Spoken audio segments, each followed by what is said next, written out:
Back in 2016, Prince Harry found his celebrity princess. Thank you so much.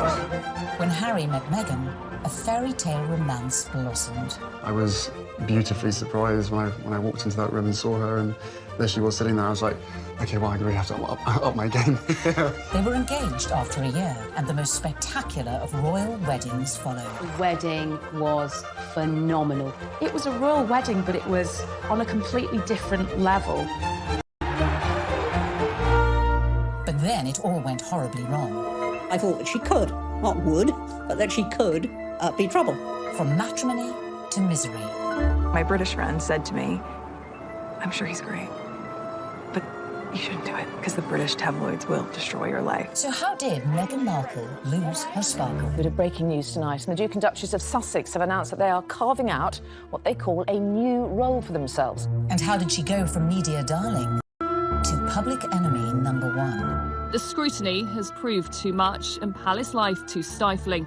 We chart the meteoric rise and dramatic fall of the royal couple. She verged on the political when she was talking about women's empowerment. The royals don't do that. As their dream turned into a nightmare. I never thought that this would be easy, but I thought it would be fair. They said their goodbyes, handed back their royal titles. You've got the most recognisable members of the royal family, international superstars, if you like, suddenly announcing tonight that they're going to step back as senior members of the royals. I mean, it is quite staggering news. And jetted off to Canada. The monarchy finds itself in a moment of turmoil, flux, and a genuine crisis. We ask, Meghan, where did it all go wrong?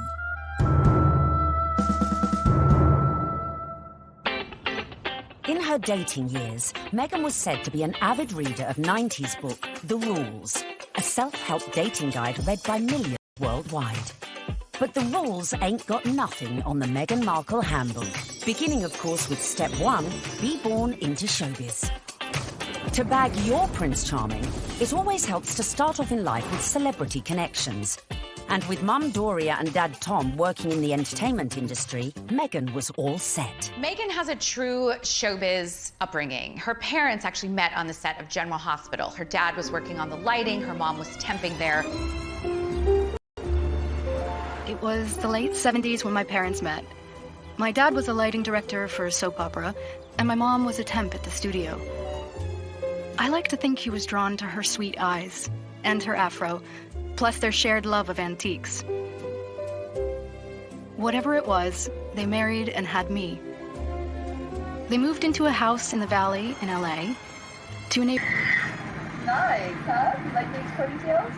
Unsurprisingly, young Meghan soon caught the acting bug and would often visit her dad on the set of long-running TV sitcom Married with Children.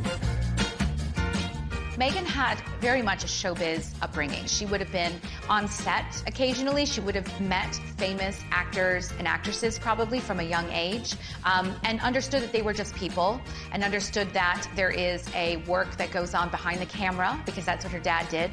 So she would have seen the reality of what it means to be famous at a very early age. Married with Children was, at the time, considered so risque, it was even boycotted by some viewers. So I grew up on the set of Married with Children every day after school for 10 years. I was there. Wow. I know. It's a very perverse place for a little girl who went to Catholic school, no less, to grow up. There were a lot of times my dad would say, Meg, why don't you go and help with the craft services room over there? This is just a little off color for your eyes. I wasn't allowed to watch it at home. I could watch the end credits, so I could give the screen a kiss when I saw my dad's name go by. I mean, they seemed very close as father-daughter, and I mean, she was a striking child. She was beautiful, and everyone would comment on how cute she was. But beyond that, and more important than that, was the fact she was just a very nice little girl and very respectful, and just really a sweet kid to be around. I think one of the things that Meghan possesses, which is so ideal for her current role, is a comfortableness, a level of ease in front of a camera. And part of that would have been because she was raised to see the other side of a camera. Like her future hubby, Meghan's parents divorced when she was little, and from age 6, she lived with her mother. But even if she didn't know it yet, with her immersion into the world of showbiz, little Meghan's journey to find her Prince Charming had already begun. As developing a social conscience from a very early age is step number 2.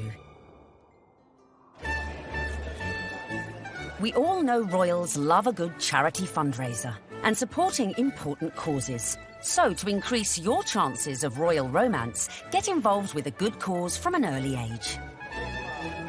Although Meghan's parents were divorced, together they instilled in her a sense of social justice. My mom and dad came from Littleton, so they made a choice to give a lot. Buying turkeys for homeless shelters at Thanksgiving, delivering meals to patients in hospice care, donating any spare change in their pockets to those asking for it. This is what I grew up seeing, so that is what I grew up being. A young adult woke up when I knew something was wrong. While still at school, unbeknownst to her, young Meghan was already learning one of the key attributes to being a princess: helping those less fortunate. She volunteered at a soup kitchen in one of the most impoverished areas of downtown LA. One day, after class, Meghan approached me and she said, "Tell me more about serving on Skid Row." I suggested that she visit the place where I had volunteered because I knew that she would be physically safe there. And she not only volunteered there a few times, but she continued to volunteer at the soup kitchen throughout her time at Immaculate, which was through her senior year. Meghan always took it a step further, not just distributing food, but learning people's names, learning their stories, because that's where I think her compassion comes from, her connection with people. I think it's very important to know that her heart is in everything she does. I got this letter from one of the students who was in her group. This student was very shy, she was very unsure of herself, she was kind of a bit of a loner. And Meghan wrote her the most wonderful, loving note, even though Meghan was not her close friend at all. So I just like to read it, because this gives you a sense of, this is the real Meghan. So it goes, "Dear Michelle, you are so strong and so wonderful. Your courage in strength in times of hardships is as admirable as your optimism and friendly nature. I am so lucky to have you in my group and to be able to lead you on this adventure. Never stop sharing your beautiful spirit and always remember how special you are. I am here if you ever need me. I love you, Meghan." Meghan was already starting to make changes, but coming up, we see how her voice reached all the way to the White House. It just wasn't right, and something needed to be done. And then, in our step-by-step guide to bagging a prince, we reveal how getting to Hollywood... Any actress in America needs a huge breakthrough, and Suits was that show. ...helped prepare her for her future role. I think it well equips her for the intrusiveness that accompanies being a member of the royal family.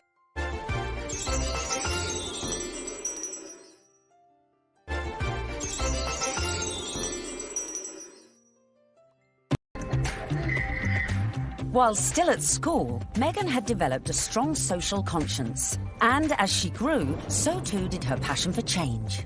Please welcome Meghan Markle. Which in 1993 took her all... That doesn't feel like enough, does it? It's just great evening. Maybe that's better. The fact that Meghan is interested in these causes, that's not new. It's not something that she's taken up after a life of celebrity, that she's suddenly found out that she needs to help people.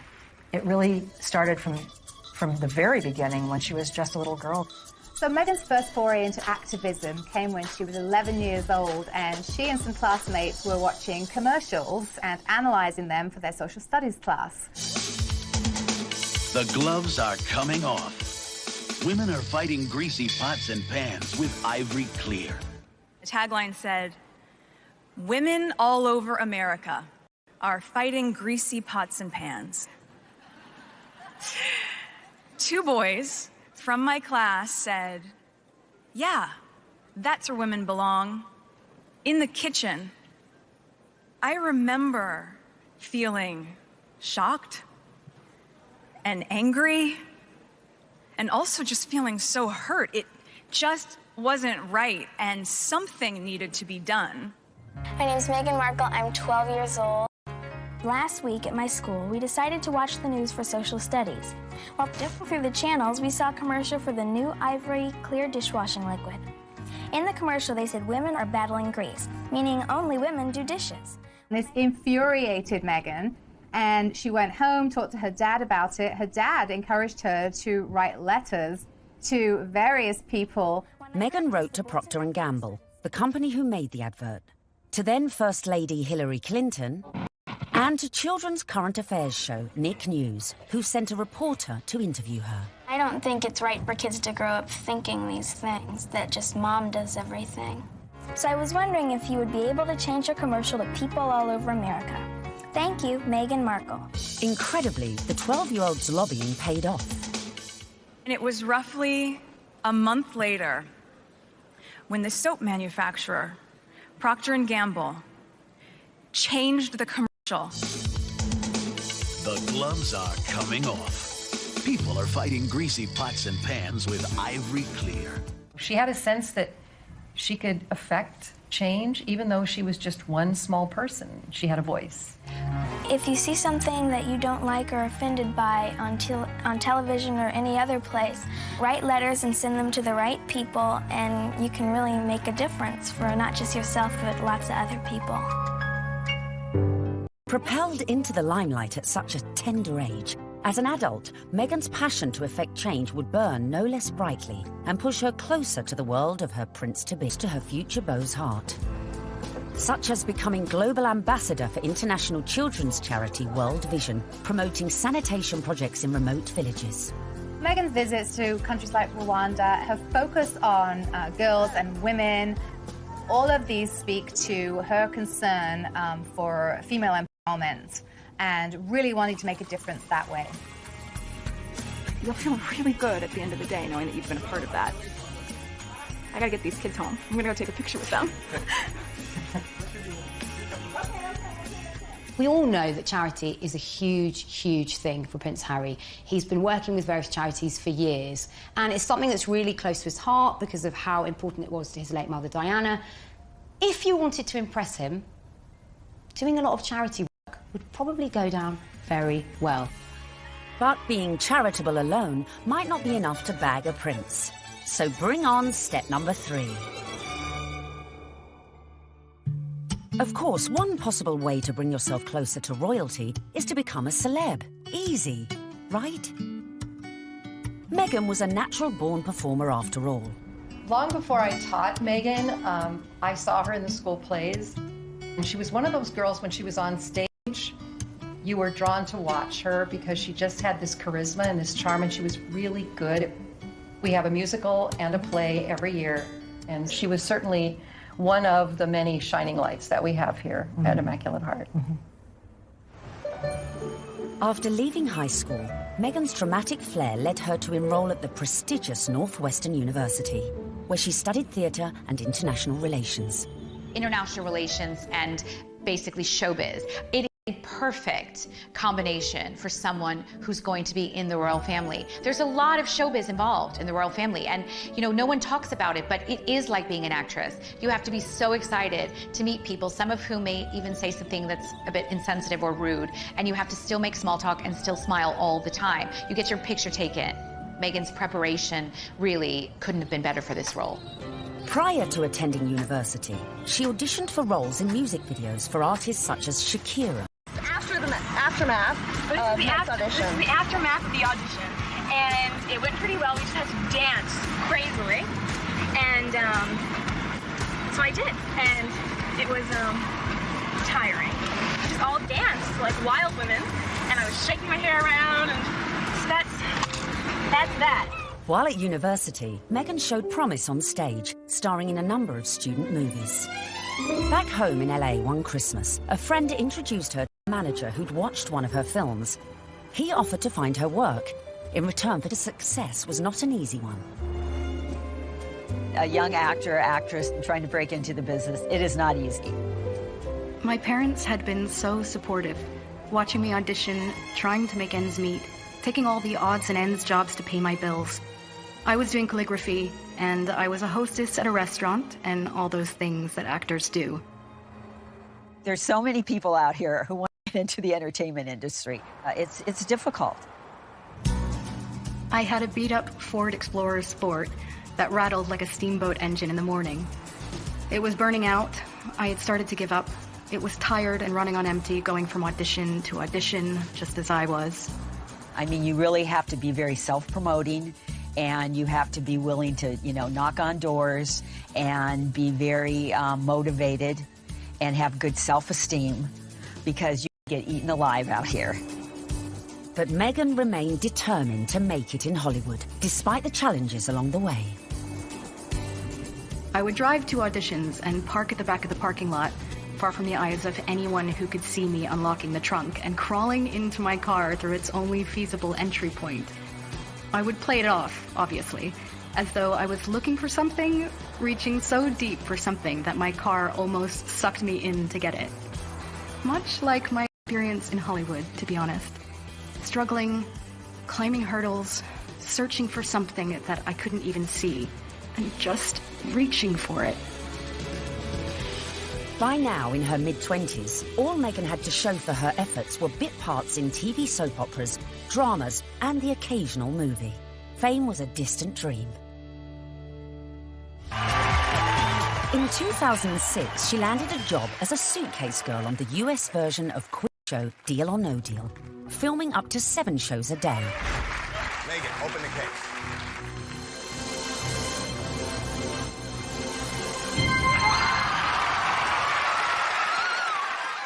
For somebody like Meghan, appearing as essentially an adornment on a game show would not be her ideal job. I'm sure she appreciated the paycheck, but she would have felt creatively unfulfilled. Just to be seen as a pair of legs or a pretty girl holding a briefcase full of cash, that's not what Meghan was after. But unfortunately, that is part of what leads to fame. You have to kind of pay your dues. You don't just start out on a show like Suits. I would put that in the category of things I was doing while I was auditioning to try to make ends meet. I was the ill-fated number, which for some reason no one would ever choose.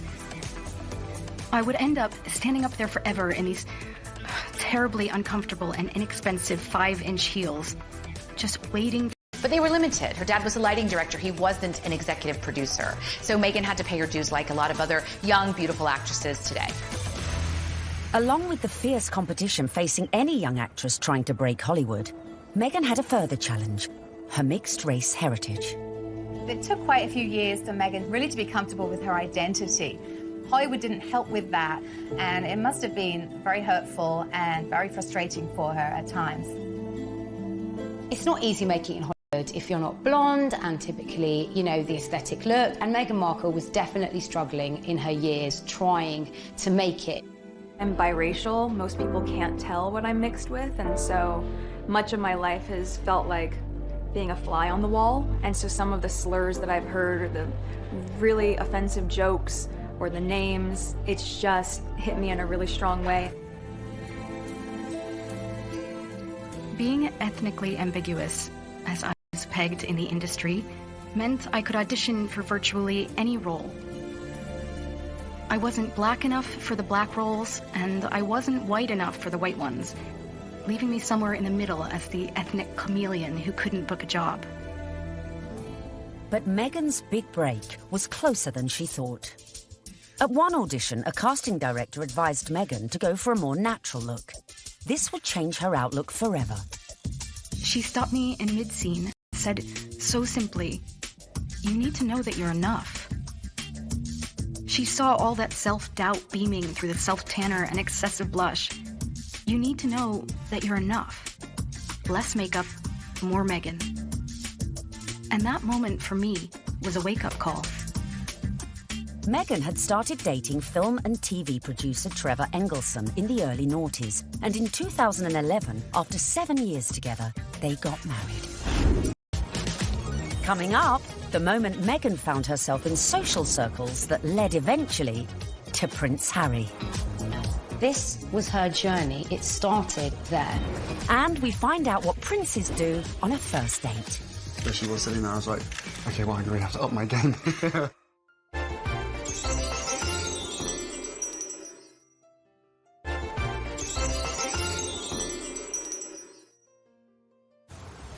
Bagging major TV role isn't easy. But luckily for Meghan, her breakthrough was just around the corner.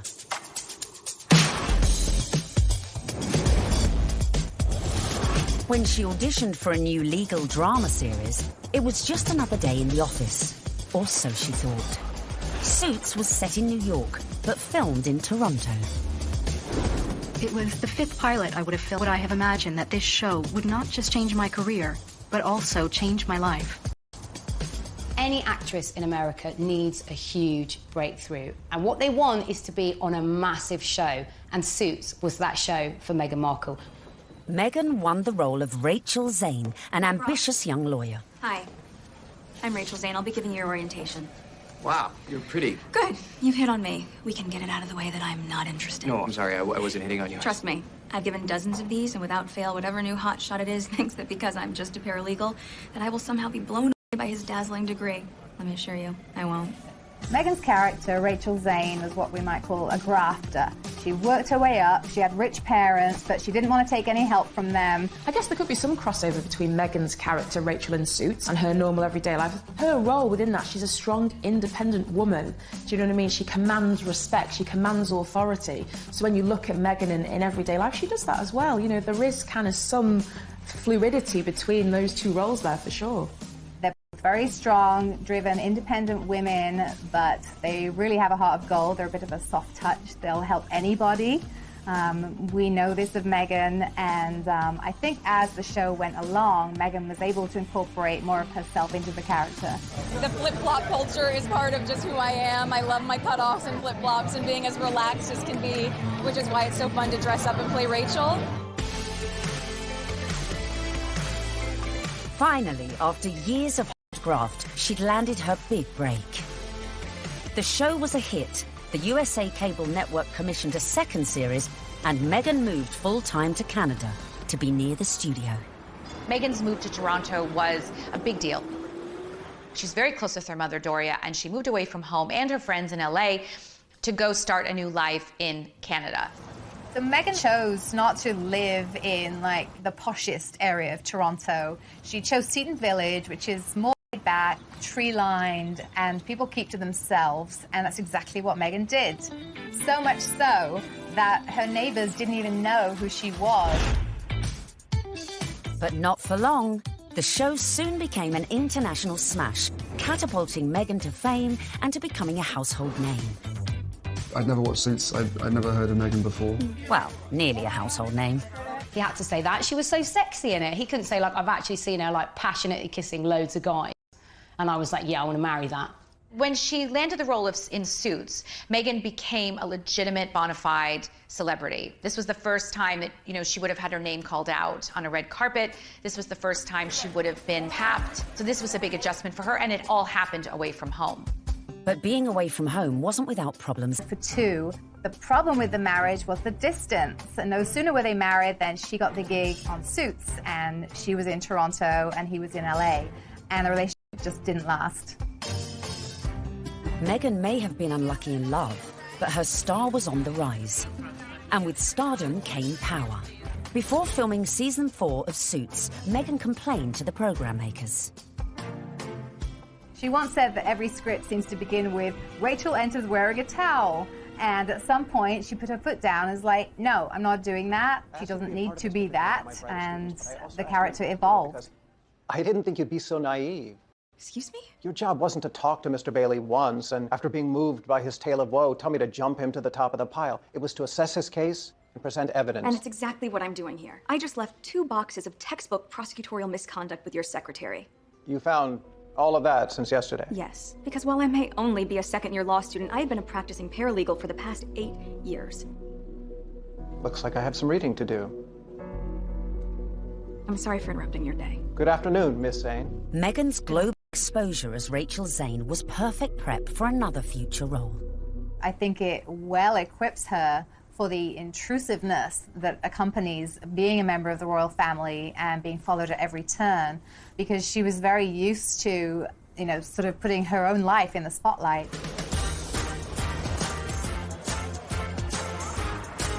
So, having been working hard on Suits and needing a well-earned break, Meghan decided to have a summer holiday in London.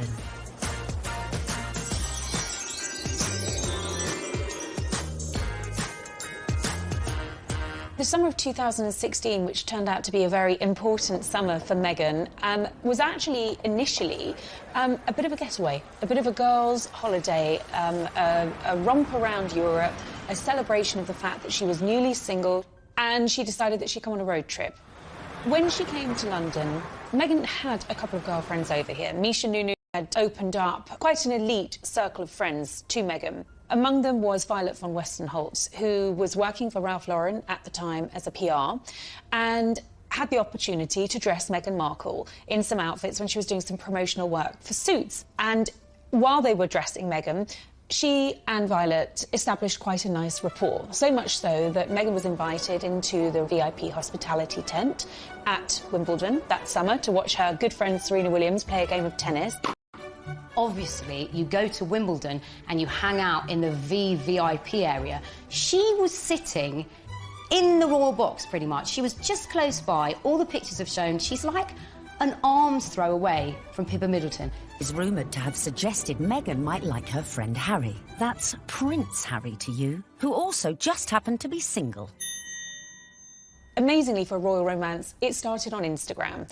And Harry had a look through Meghan's Instagram page. I was told Meghan had a look through Harry's Instagram page, and it was Violet who really had brought them together. She played matchmaker. Whoever set them up must be sitting there, literally patting themselves on the back. Can you imagine being the person that introduced them? Because it's like the best PR move ever. I didn't know much about him, and so the only thing that I had asked her when she said she wanted to set us up was, I had one question. I said, well, is he nice? Their first date is believed to be at Soho House in London. Meghan had strong ties to Soho House. She was a regular at the Toronto outpost and very good friends with Marcus Anderson, who is one of the directors of Soho House. Marcus Anderson cleared rooms and corridors so that they could meet completely in private without the risk of being spotted or photographed. I was beautifully surprised when I walked into that room and saw her, and there she was sitting there. I was like, okay, well, I really have to up my game. I had to sit down and make sure I got a good chat. They got to know each other over a bottle of rosé. They clicked, I was told, immediately over their joint passion for charity work, their love of philanthropic work, and there was an immediate spark. We met twice back-to-back, 2 dates in London last July. Yes. Then it was, I think, about 3, maybe 4 weeks later that I managed to persuade her to come and join me in Botswana. What happened next was the start of fairy tales, as the couple embarked on a whirlwind romance. Harry and Meghan, they were both astonished at how quickly their relationship developed and how deeply they felt for one another, almost from the get-go. I think perhaps a sign that things had gotten off to a good start and were actually really accelerating rather quickly in terms of a royal romance was when Meghan started referring to Harry as Has to her friends, and he was affectionately calling her Meg to his. Though originally worlds apart, they had much in common after all, both with divorced parents, both famous, and sharing an interest in the developing world. It was one of the first things we started talking about when we met, was just the different things that we wanted to do in the world and how passionate we were about seeing change. I think that's what got date 2 in the books, probably. Plenty to talk about. And date 2 quickly led to their first trip away together, a mere month later, on safari in Botswana, a country close to Harry's heart after first visiting following his mother's death 19 years earlier. We camped out with each other under the stars. We spent, coming was crucial to me to make sure that we had a chance to get to know each other. A secret long-distance relationship then ensued, with the occasional clue, such as the couple being separately pictured wearing matching blue bracelets, and the odd tantalising social media post. But it wasn't long before the couple went public. So the next step to bagging a prince is perhaps the hardest: the engagement.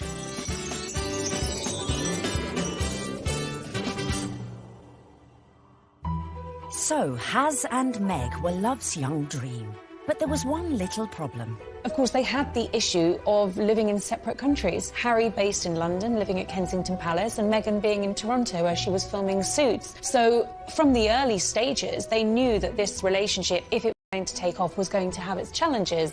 More often than not, it was Prince Harry jumping on a scheduled flight incognito in a baseball cap and a hoodie with just a single protection officer in tow and taking a regular British Airways, usually, flight to Toronto. He was never seen, never spotted, and so they were able to conduct those early months of their relationship in clandestine and get away with it.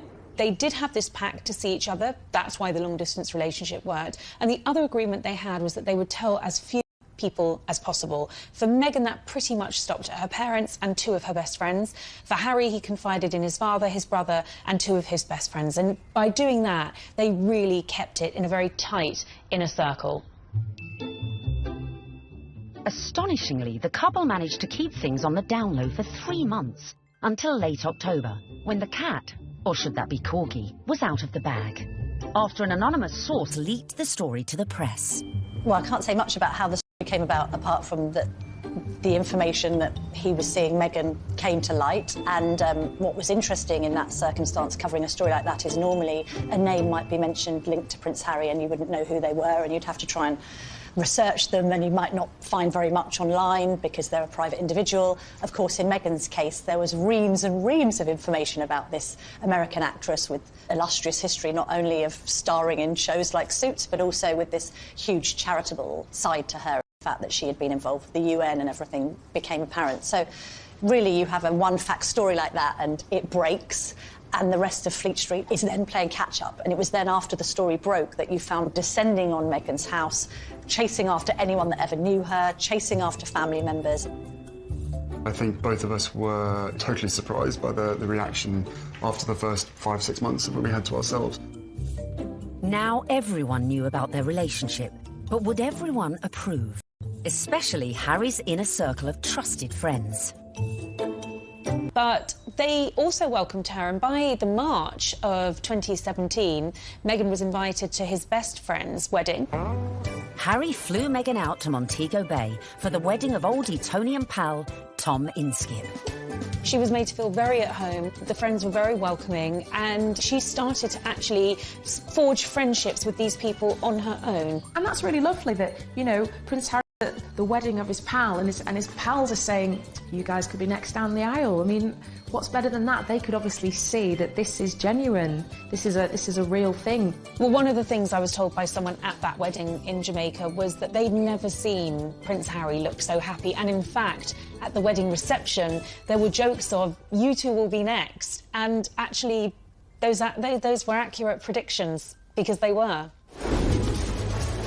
Coming up, the royal couple-to-be's first public appearance. I don't know how many people were actually watching the wheelchair tennis match, because a lot of people were watching Harry and Meghan. And just how did Meghan's prince pop the question? I had the ring in my finger and I was like, can I give you the ring? She was, oh yes, the ring.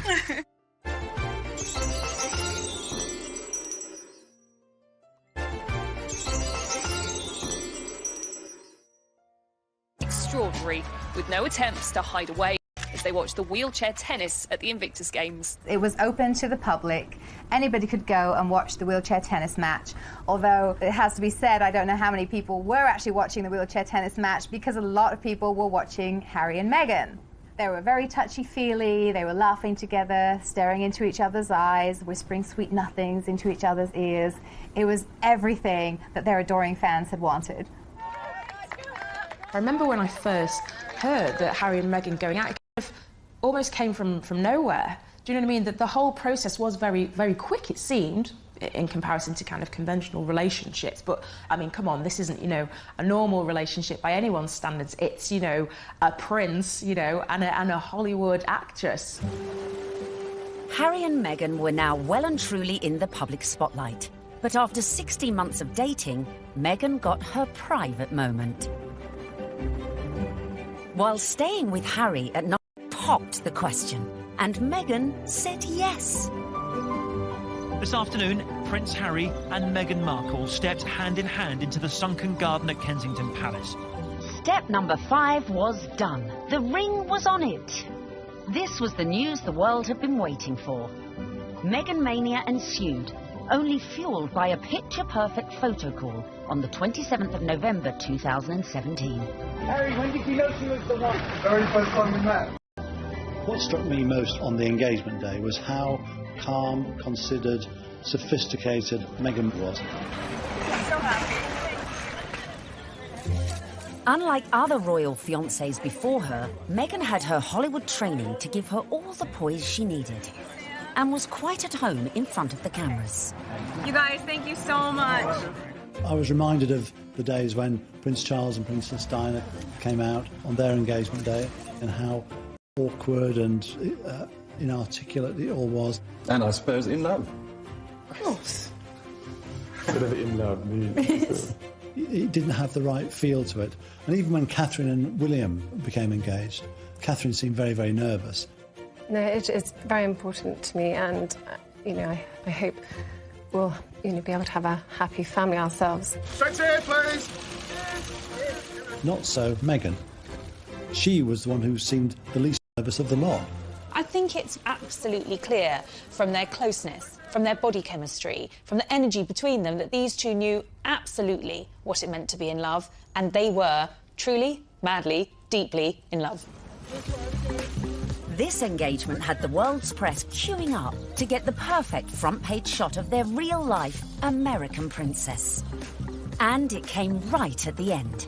The real picture is the one where they think they're out of view and they put their arms round each other's waist. Very unroyal and very lovely. And it would seem the look Meg chose for this all-important announcement came from one of our very own royal watchers. There's a really funny story about me wearing a particular coat, a particular pair of shoes and a dress and visiting Buckingham Palace, where I met Prince Harry and Prince William. About 3 weeks later, the biggest story of the year, Prince Harry announces that he's marrying Meghan Markle, and she happens to be wearing exactly the same outfit as me. So, one of two things happened. Either Prince Harry saw what I was wearing and thought, I definitely want my bride-to-be to look just as good as this girl, or Meghan Markle was somewhere on the grounds and really rated my outfit. Then came the pitch-perfect press call, where an uber-relaxed Meghan... This is the fact that she is a product of Hollywood, product of television, product of entertainment. And therefore, there's a sort of ease in communication, and there is an inbuilt knowledge of what the media are trying to get at. It was definitely a setup. It was a blind date. This was a world with which Meghan had been familiar before she met Harry, and her ease was there for all to see. Because I'm from the States, you don't grow up with the same understanding of the royal family, and so while I now understand very clearly, there's a global interest there. She's different because she represents the global world we're in, the fascination we have in America, the fascination we have in celebrity, diversity, and she's a very strong woman. Just an amazing surprise. It was so sweet and natural and very romantic. I had actually been told by one of his friends that he had planned to pop the question in Botswana. For whatever reason, he didn't. It happened a few weeks later, while they were at home at Nottingham Cottage, roasting a chicken. Utter domestic simplicity and bliss, and incredibly romantic. He got on one knee. As a matter of fact, I could barely let you finish proposing. I said, can I say yes now? She didn't even let me finish. She said, can I say yes, can I say yes? And then there was hugs, and I had the ring in my finger, and I was like, can I give you the ring? She was, oh, yes, the ring.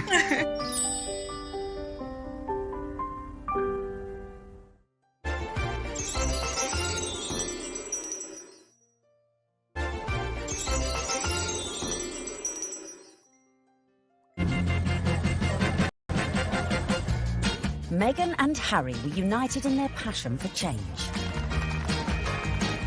And in the months following their engagement, Meghan had thrown herself into charity, winning the hearts of the British public. It was clear from day one that she was like a duck to water. She is absolutely natural at this, very engaging, very warm, lots of eye contact. Harry was showing off his new fiancée far and wide, and she charmed everyone from all walks of life, including those who walked on four legs. She even wore a matching coat for the occasion. You can see the American effect of Meghan Markle in every single photo call and every single walkabout. When Meghan goes on walkies with Harry, she's hugging people. In Nottingham, the couple visited charities that were close to Harry's mother's heart. You could see the pride in Prince Harry. I mean, it was a joy to watch. While back in London, a visit to Brixton brought Meghan even closer to the community. Believe it or not, everyone is listening, and I'm in the same room as the royal couple right now. They actually shook my hand. I didn't expect that. I thought, you know, it would just be a distance. They were pretty cool. It was a real nice, good, feel-good factor. They should come more often. They really should. Our Meg. But would this be the case with the in-laws? The next step in Meghan's journey would be getting to know the firm. And the hotly debated topic of her background was never far from the fore. You be Harry, and I'm gonna be the, Queen Elizabeth, since I got this on, right? And you telling me about your girlfriend, okay? Hello! Grandmother, I met this beautiful woman, and she just happens to be mixed race. Step 6 in our guide to bagging a prince is charming the in-laws. One of the things I found really amazing when I was charting this story was just how warmly welcomed Meghan had been into the royal fold right from the early stages. The early meetings with William and Kate and Charles and Camilla, they were very welcoming. And actually the speed at which Meghan was introduced to the Queen was very surprising. When I looked back at Harry's relationship with Chelsea, it was several years before Chelsea was introduced to the Queen. Cressida, who dated Harry for 2 years, was never introduced to the Queen, but within a matter of mere months of dating her, Harry had Meghan meet the Queen. She's an incredible woman. And the corgis took to you straight away. That's true.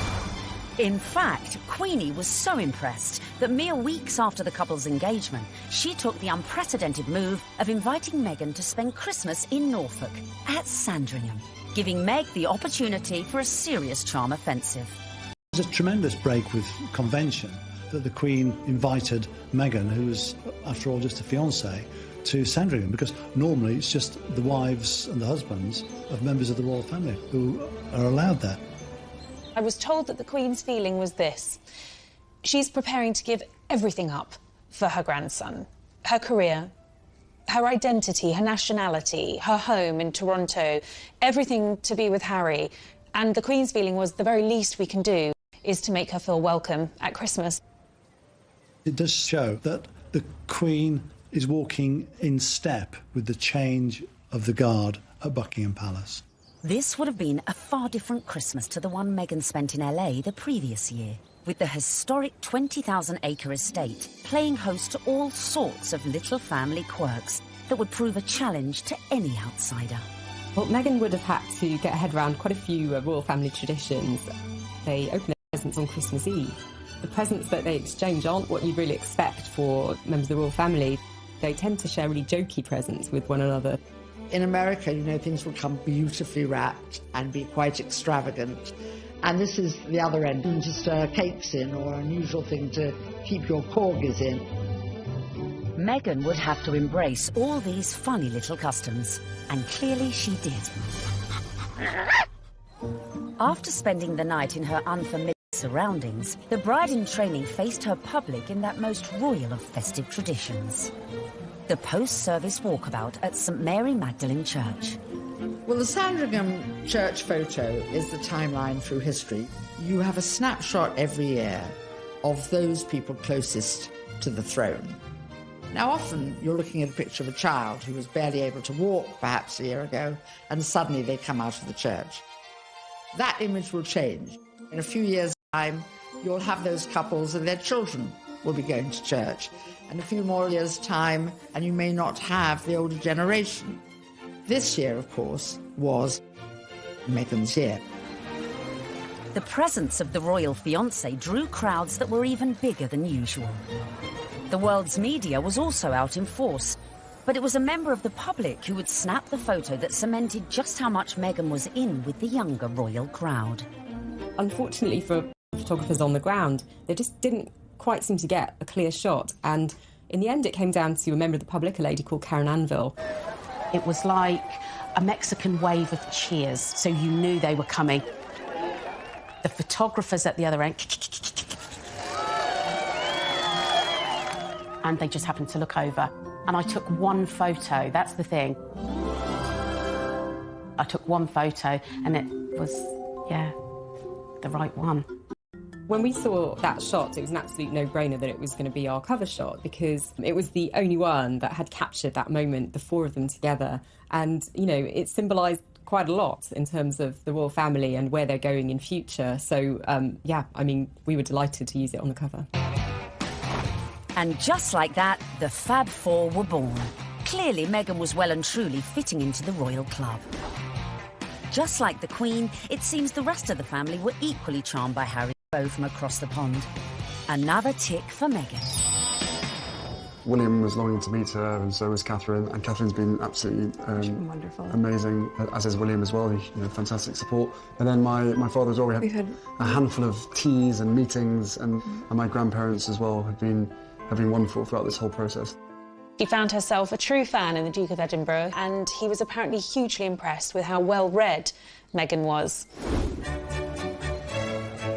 Meghan was now in with the in-laws. But coming up, events were to turn increasingly tricky, dealing with critics from near be trouble and far.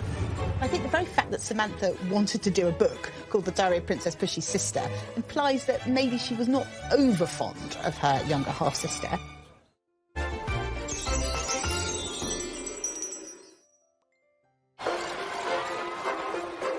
Meghan was proved popular with the in-laws, the friends, and was now conquering the British public.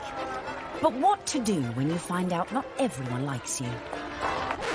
I don't know about this Meghan Markle. Yeah, she's too confident and self-assured. You see what I mean? This water feature's shit, isn't it? Yeah. Oh my God, I thought I was doing so well.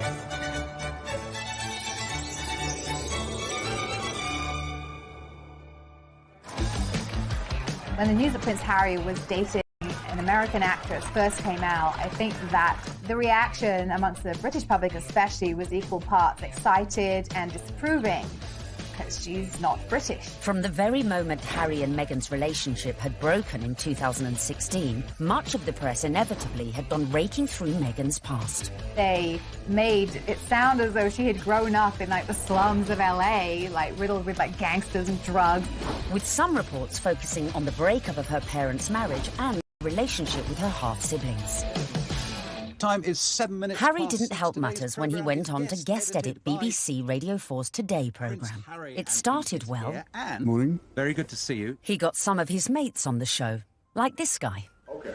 Do I need a British accent? But if you start using long pauses between the answers, you're probably going to get the face. Are you? Let me see the face. Oh, okay. But during the course of the programme, Harry answered one question about Meghan. It was your future wife's first Christmas with the in-laws. How was it?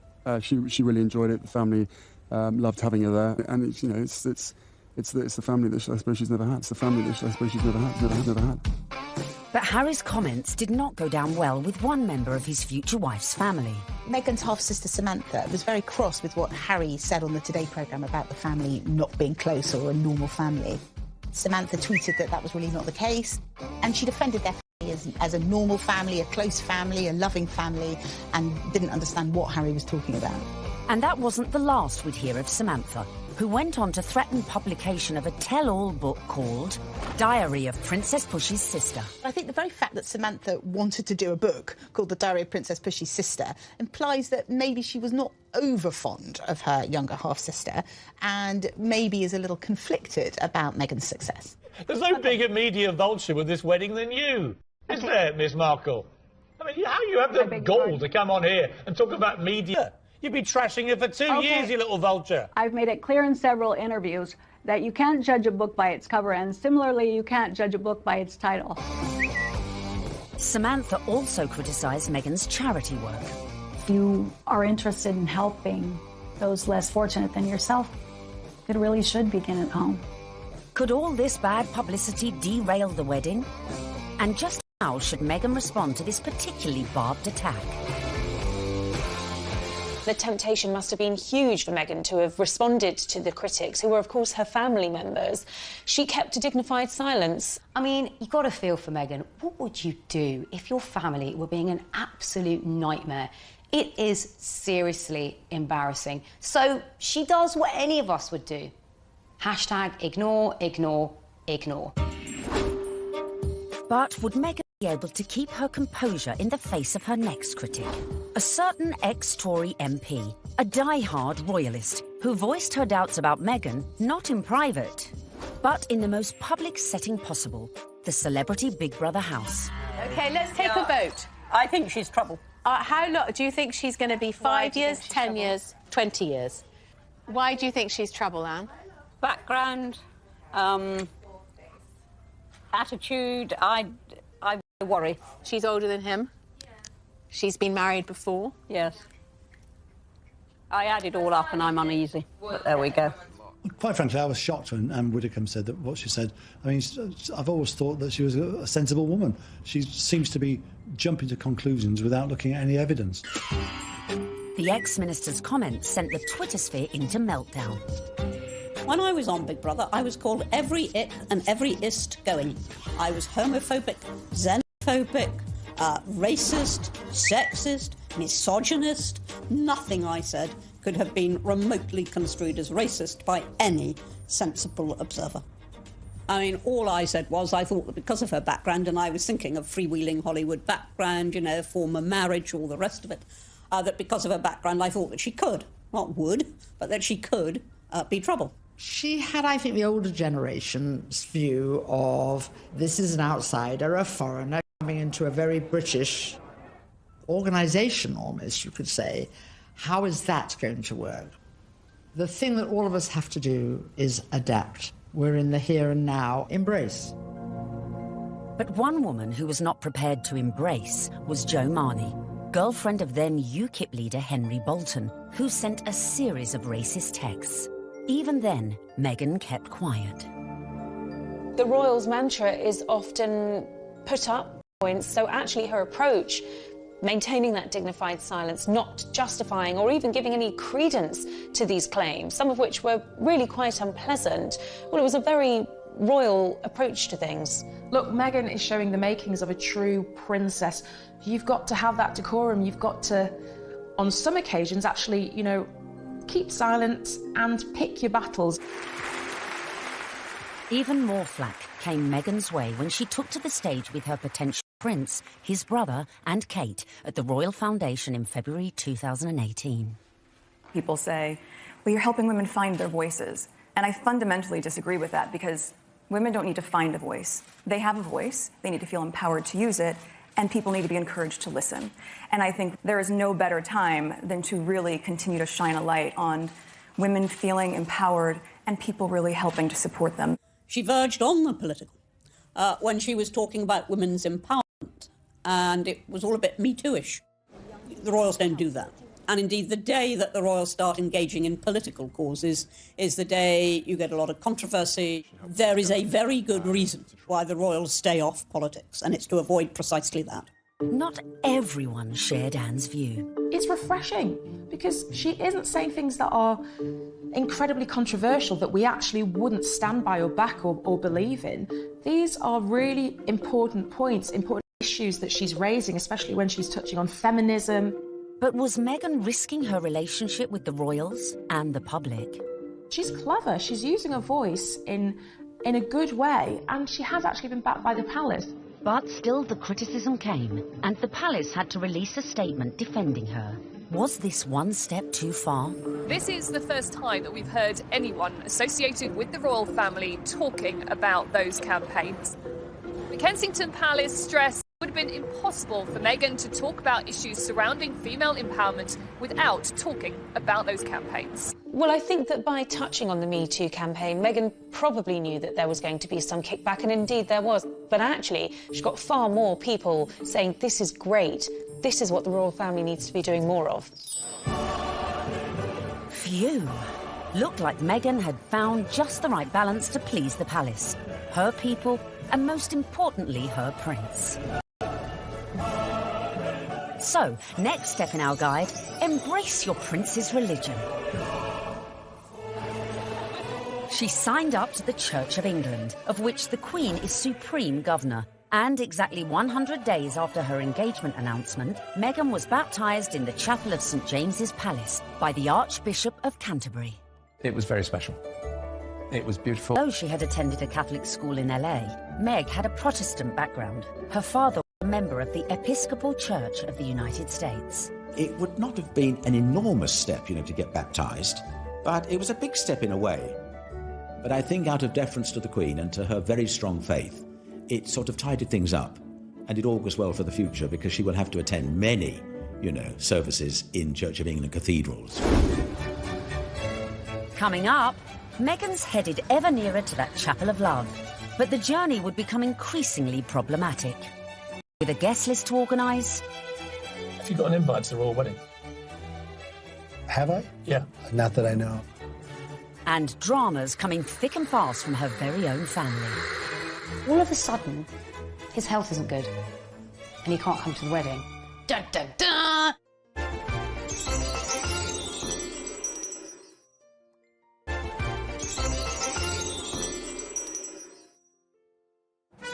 Welcome back, where we find Meghan almost at the final furlong of her romantic journey.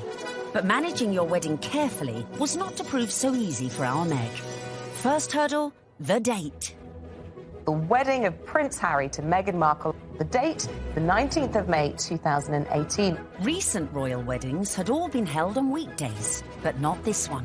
I think that they thought, we want people to enjoy this, so why not do it on a Saturday? And if you think about most weddings that you and I go to, they're at the weekend. So why wouldn't you follow suit? But there was one reason to avoid that Saturday. It had already been announced as the date of the FA Cup final. As president of the Football Association, Harry's brother Prince William was expected to take his usual place in the royal box at Wembley. And millions more were looking forward to watching the game on TV. I think my wife would probably want to see the royal wedding. So what I'll probably do, I'll probably leave her on her own, maybe some of her friends. I'll go somewhere else where like-minded people want to watch the FA Cup final. I would so prefer to watch a royal wedding, not interested in football. Harry and Meghan solved the problem for TV viewers. They announced that their ceremony would begin at noon, several hours earlier than kick-off time.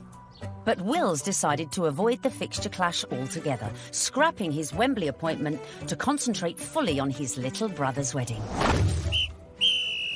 Next hurdle, the tricky protocol of who to invite to a royal wedding. Have you got an invite to the royal wedding? Have I? Yeah. Not that I know. Would you like to go? I want them to be happy. I really want them to be happy. They look like a lovely couple. Meghan Markle did say you were a divisive misogynist. Well, I still hope they're happy. It was a source of quite a lot of amusement, him. So Donald Trump is mad because Prince Harry didn't invite him to the wedding, to the royal wedding over there in England. I don't even know why. I don't know why you mad. You shouldn't even be surprised, Donald. Don't nobody like you.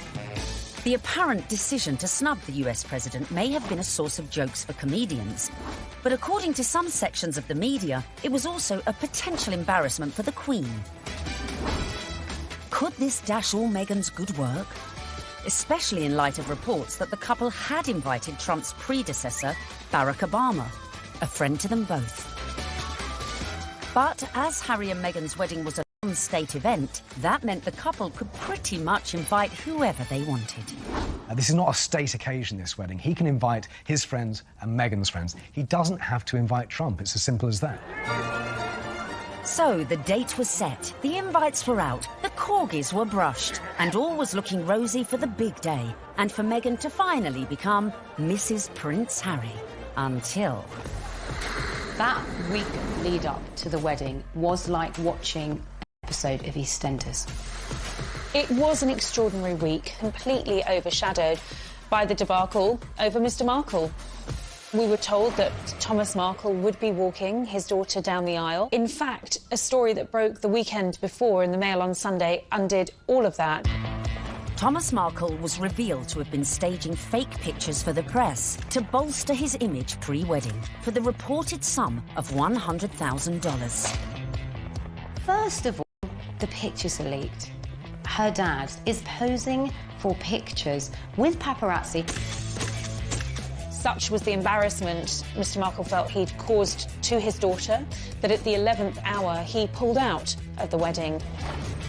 It got so confusing. It was like, is he going to be coming to the wedding? Isn't he? Meghan, I was told, was utterly heartbroken. She said that she forgave him for the photographs. She wanted him there to walk her down the aisle on the big day, and he agreed he would do it. Until, all of a sudden, his health isn't good. And he can't come to the wedding. Dun, dun, dun!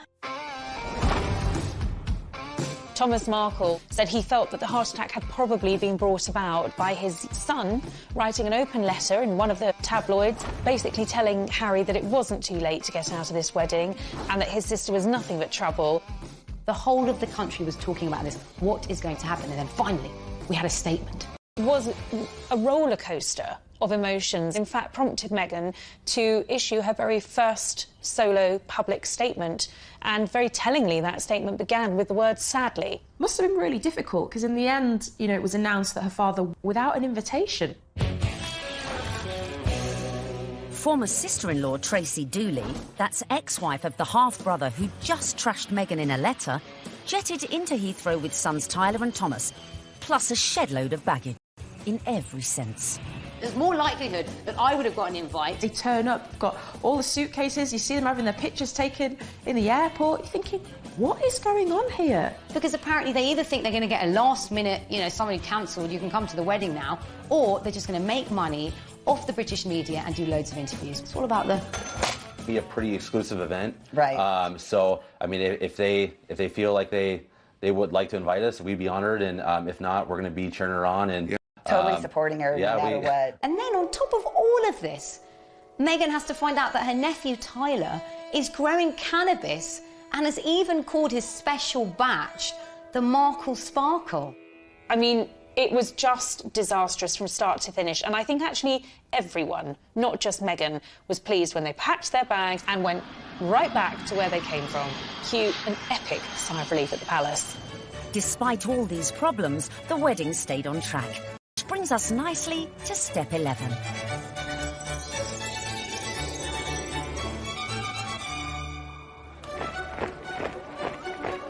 Finally, on the 19th of May 2018, less than 2 years after Harry and Meghan's very first date in Soho House, the day we'd all been waiting for. The world tuned in for the fairy tale wedding of the century. Let's face it, if you're marrying a prince, you may as well pull out all the stops. Meghan and Harry really did have the ultimate fairy tale wedding. You know, they didn't choose St. Paul's Cathedral, where, of course, we saw Charles and Diana wed. They didn't choose Westminster Abbey, like William and Kate. They chose Windsor, which is a lot smaller and feels a lot more private. I was there at the wedding on the day, and Windsor felt like literally a fairy tale come to life. Everything was magical. And as the 600 guests drifted in, it was a veritable who's who of the world's A-listers, from music, film and sport. I think this was the very first really modern royal wedding that we've ever seen, and it was a true marriage of Hollywood royalty with British royalty. Oprah Winfrey, Idris Elba, George Clooney and Amal, and a cast of Suits. You had Hollywood stars mingling with British aristocracy. It was extraordinary to see. By the time HRH arrived, the atmosphere at Windsor was electric, with 200 representatives from the Prince's charities among the 2,640 cheering onward boys, included Princess Charlotte and Prince George, plus the children of some of her closest friends. Sporting the uniform of the Blues and Royals, the regiment Harry served in the army, the groom arrived with a familiar-looking best man.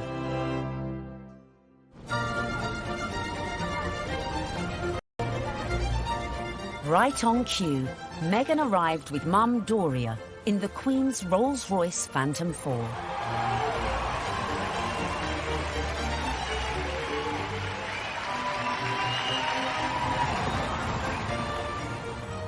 The wedding was phenomenal. The wedding was amazing.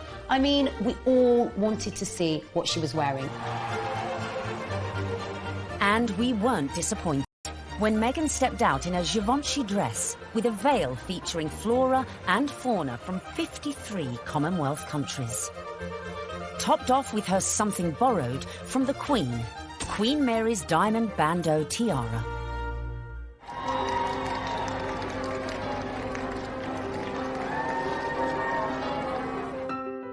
But with an absent father, who would walk Meghan down the aisle?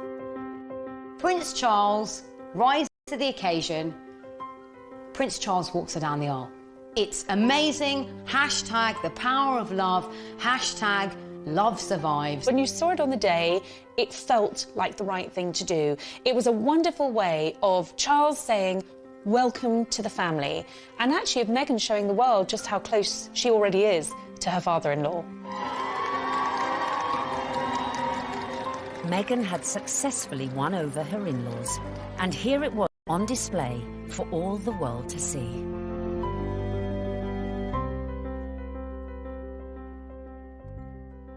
It was lovely. It was really lovely. It felt positive, and yeah, you couldn't help but smile watching it. When the night has come. So, not only had Meghan married a prince, but she had ensured that their wedding would be one that the British public would never forget. And neither would the 60 million who tuned in from around the globe. No, I won't be afraid. It wasn't your typical royal wedding. We had been told by courtiers to expect some surprises, but I don't think anyone expected quite what we saw. Listening to that incredible gospel choir, which was a beautiful touch and a wonderful nod to Meghan's dual heritage. Stand by me. Stand by me. Inside, you've got the gospel choir, you know, raising the roof with the music. You've got the reverend. Was one of the stars, one of the unexpected stars of the day. I don't think anyone was expecting his sermon. I certainly don't think the royal family were expecting his sermon, because the look of surprise, and I might say bemusement and bewilderment on some of their faces seemed to suggest that they were quite taken aback. We must discover the power of love, the redemptive power of love. And when we do that, we will make of this old world a new world. He started speaking. He just had everybody on the edge of their seats, whether you were there or you were watching it on the television. The room felt alive. I don't think St George's Chapel has ever heard such an effusive address, or heard Martin Luther King quoted in that way. There's power in love. Don't underestimate it. Don't even over-sentimentalize it. There's power in love.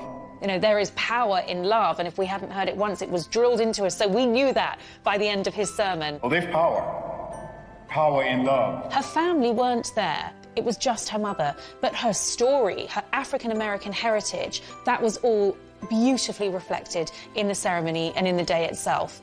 All these things that are really very Meghan just made you realise how much more the world is coming together. It was poignant, powerful stuff. Meghan, I give you this ring. Meghan, I give you this ring. As a sign of our marriage.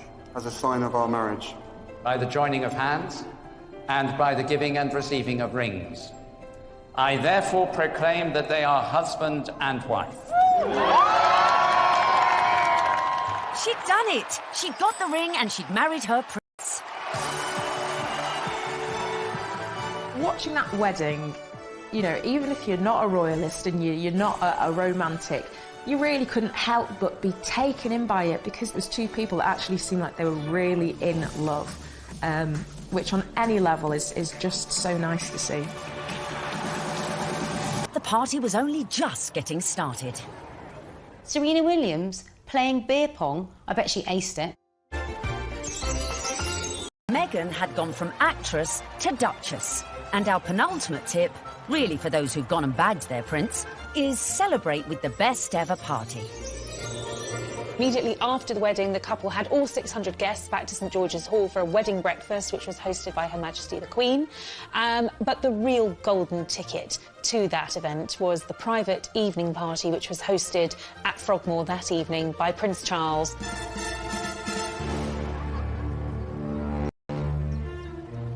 We saw, of course, Meghan's dress for the after party, which was by Stella McCartney.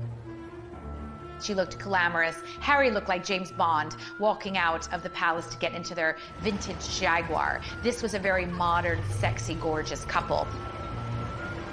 We saw the couple speed away in that beautiful blue E-Type Jaguar. Meghan resplendent, it has to be said. Harry looking more James Bond than Prince Harry.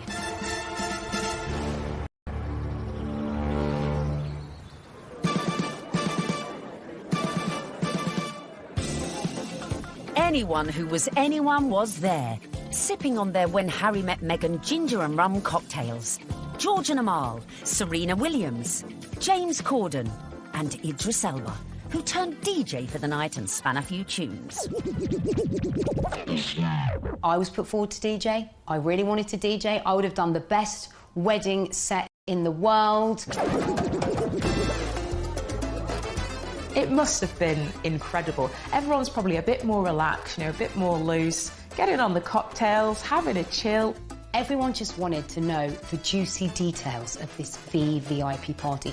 Were these huge Hollywood stars and celebrities doing the same kind of things we do when we've been drinking since about midday? Yes, they were. There's some wonderful tales of Serena Williams beating everyone hands down at beer pong, a drinking game that apparently Meghan and Harry loved.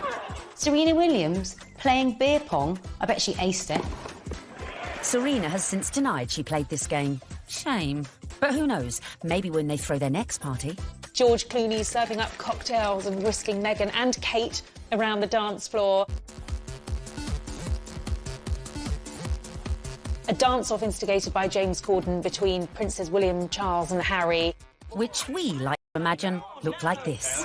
Come on, well, it's my reception. Could bust a few. Yeah, there you go. Yeah, there you go. Okay. Yeah, come on. You like that, brother? Yeah, twerk it, Wheels. Twerk it, Wheels. There you go. No, yeah. Oh, no, Grandon just saw that. Bollocks. All right. Having an absolute laugh. I mean, was the Queen there? What was she doing? Was she watching it? Was she getting involved? Go for it. Let's have a laugh. Let's enjoy this. I think it was just a fantastic night where the couple were able to really do things their way, from serving dirty burgers at midnight out of posh burger stalls in the grounds of Frogmore to handing out monogrammed slippers so that their guests in those 6-inch Louboutins or whatever they were wearing could actually rest their weary feet come the end of the night. And if you want to ensure you throw the best party ever, be like Meghan and make sure your guests leave their phones at the door so you can let your hair down without any sneaky snappers. You don't want a repeat of the dramas of a previous royal wedding.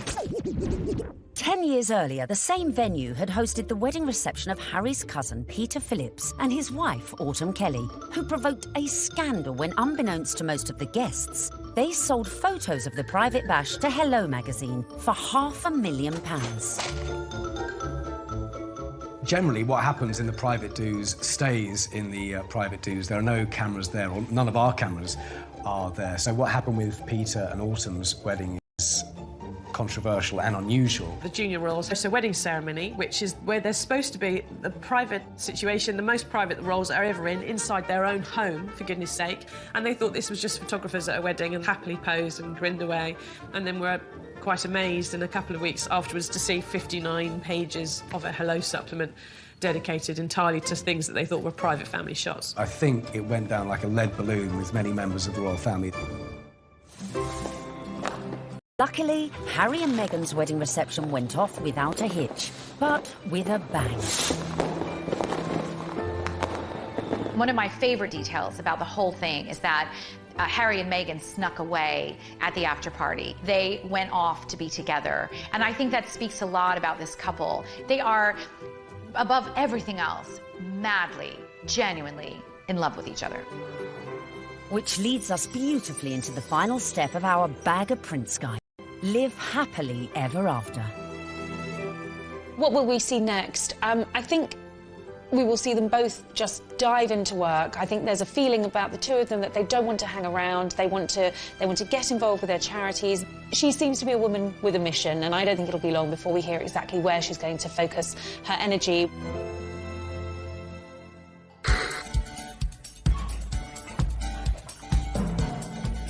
So there you have it. From being born into showbiz, to getting famous, to moving countries. Making moves in royal circles, charming the in-laws, and staying silent in the face of criticism. Meghan Markle might not have set out to bag a prince, but follow her lead, and maybe you could do it too.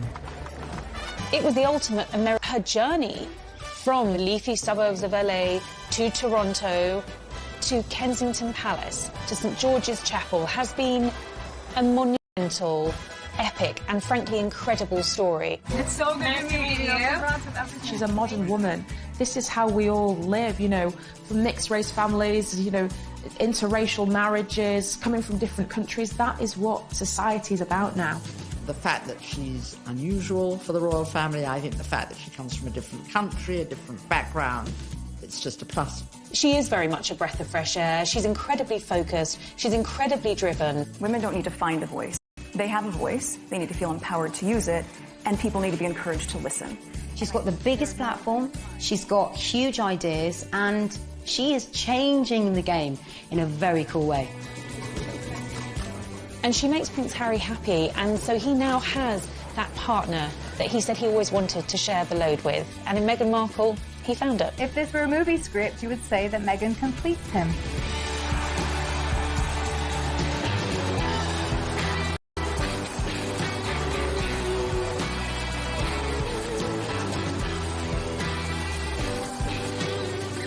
It's an incredible rags to riches story. It's amazing. I'm so jealous.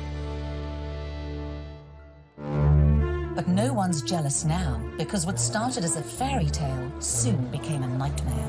Firstly, the couple went to war with the press, incensed by criticism, like her flaunting her baby bump. And then they launched a legal battle against the Mail on Sunday, after they published a handwritten letter Meghan had sent to her estranged father. When I first met my now husband, my friends were really happy because I was so happy, but my British friends said to me, I'm sure he's great, but you shouldn't do it because the British tabloids will destroy your life. Next, Harry and Meghan got flack for spending nearly £2.5 million of public money upgrading their official residence, Frogmore Cottage. They have no plans to give up their royal home here in Windsor. It's called Frogmore Cottage, although in truth it's more of a mansion after a £2.5 million facelift paid for by taxpayers. Their son Archie was born in May 2019, and the first signs of a royal rift were spotted when he was not given a title, instead being referred to as just Master. More press criticism followed when the couple decided to use a private jet to take them on holiday. Finally, the bombshell. The couple stepped back from their royal duties, handing over their titles and jetting off to Canada, as Harry explained at this after-dinner speech. The decision that I have made for my wife and I to step back in years of challenges. And I know I haven't always gotten it right, but as far as this goes, there really was no other option. You've got the most recognisable members of the royal family, international superstars, if you like, suddenly announcing tonight that they're going to step back as senior members of the royals. I mean, it is quite staggering news. Harry and Meghan have gone from the wedding of the decade to leaving the UK and the royal family behind in just under 2 years, with Meghan making her very last public appearance here at the Commonwealth Day service. How could such a fairy tale descend into such misery and acrimony in such a short space of time? I never thought that this would be easy, but I thought it would be fair. Who could have imagined that what started so well could all go so horribly wrong?